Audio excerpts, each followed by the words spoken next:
एक राज्य में एक राजा राज करता था। उसके 3 पुत्र थे।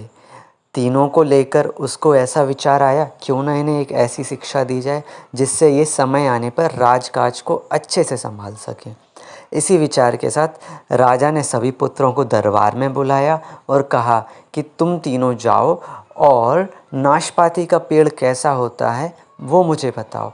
राजा ने तीनों को बारी बारी से भेजा, एक साथ भेजने के बजाय। तीनों पुत्र बारी बारी से गए और लौटकर आए।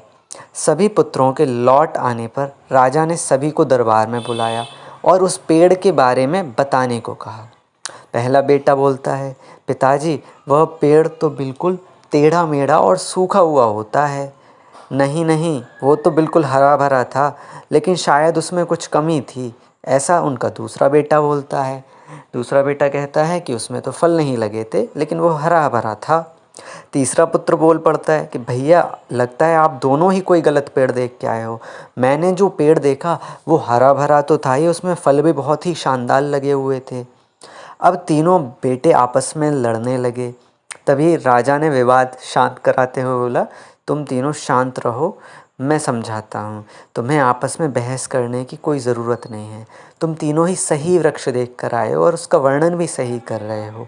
मैंने जानबूझकर तुम्हें अलग अलग मौसम में वृक्ष खोजने भेजा था और तुमने जो देखा वो उस मौसम के अनुसार था।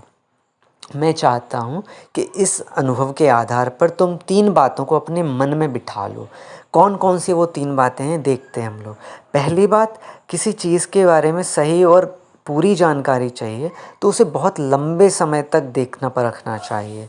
फिर चाहे वो कोई व्यवसाय हो, विषय हो, वस्तु हो या फिर कोई व्यक्ति हो, क्योंकि कम समय में हम ज़्यादा अच्छे से उस चीज़ का विश्लेषण नहीं कर सकते। हमें उसे पूरा टाइम देना ही चाहिए। दूसरी बात, हर मौसम एक जैसा नहीं होता।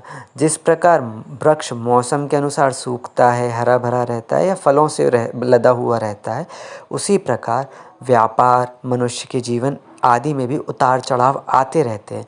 अतः अगर तुम कभी भी बुरे दौर से गुज़र रहे हो तो अपनी हिम्मत और धैर्य को बनाए रखो, समय अवश्य बदलता है। और तीसरी बात, अपनी बात को ही सही मानकर उस पर अड़े मत रहो। अपना दिमाग खोलो और दूसरे के विचारों को भी जानो। यह संसार ज्ञान से भरा पड़ा है, चाह कर भी तुम अकेले सारा ज्ञान अर्जित नहीं कर सकते। इसीलिए भ्रम की स्थिति में किसी ज्ञानी व्यक्ति से सलाह लेने में कोई संकोच मत करो। अगर तुमसे ऊपर कोई है तो उसका सलाह ज़रूर लो।